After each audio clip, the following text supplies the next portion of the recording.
আমরা সবাই বেগুনি তৈরি করে থাকি, কিন্তু সব সময় বেগুনি মুচমুচে হয় না। আজ আমি আপনাদের সাথে পারফেক্ট রেসিপিতে কিভাবে মুচমুচে বেগুনি তৈরি করা যায় সেই রেসিপিটাই শেয়ার করব। হ্যালো এভরিওয়ান, আসসালামু আলাইকুম। Welcome back to my channel Rayna Siyamoni food and blog. আজ আমি তৈরি করব একদম পারফেক্ট রেসিপিতে মুচমুচে বেগুনি। এখানে আমি নিয়ে নিলাম 1 কাপ বেসন। এখন নিয়ে নিলাম আধা কাপ চালের গুঁড়া।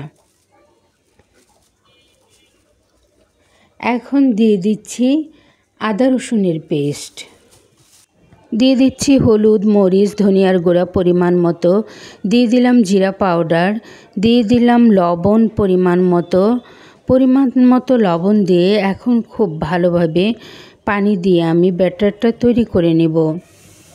আমি কিন্তু এখানে এখনও কোনো খাবার সোডা ব্যবহার করিনি। এইভাবে ব্যাটারটা তৈরি করে আমি 20 মিনিটের জন্য রেস্টে রেখে দেব। দিয়ে দিচ্ছি খাবার সোডা। এখানে আমি একদম 1/4 চামচেরও কম দিয়েছি, দিয়ে এখন খুব ভালোভাবে মিশিয়ে নিচ্ছি। এই তো ব্যাটারের ঘনত্বটা এরকম হয়েছে, আমার কাছে একটু বেশি ঘন মনে হচ্ছে। আর একটু পানি দিয়ে নিলাম। এই তো ব্যাটার তৈরি করা শেষ।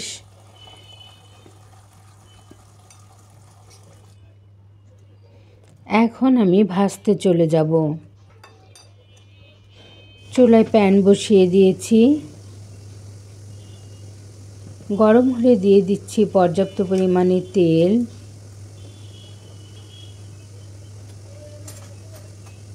তেল গরম হলে আমি একটা একটা করে বেগুনি ভাজতে থাকব।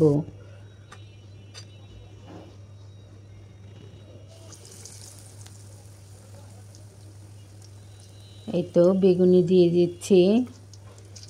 আমরা চামচ দিয়েও দিতে পারি, হাত দিয়েও দিতে পারি। আমি দুইভাবে দিয়েই ভেজে নিয়েছি।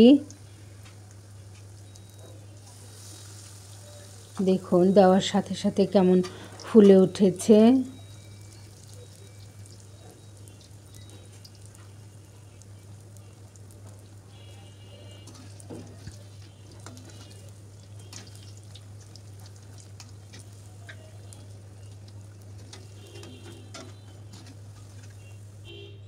খুবই সুন্দর হয়েছে, দেখতেই পাচ্ছেন। এই তো এইভাবে আমি ভেজে ভেজে তুলে নিচ্ছি।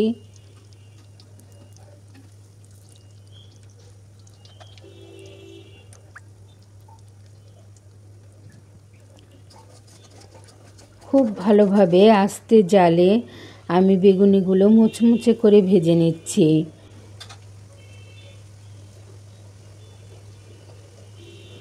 এভাবে আমি একের পর এক দিয়ে দিয়ে ভেজে নিচ্ছি।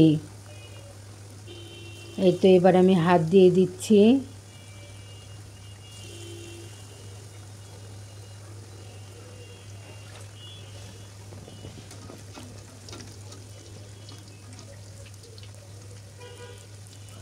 আস্তে আস্তে উল্টে পাল্টে সবগুলো বেগুনি আমি খুব সুন্দরভাবে ভেজে নিচ্ছি।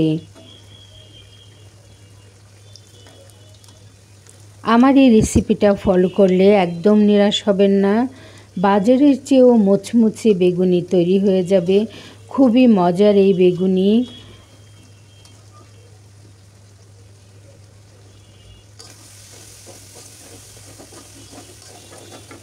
আমি হালকা লাল লাল করে ভেজে নিচ্ছি।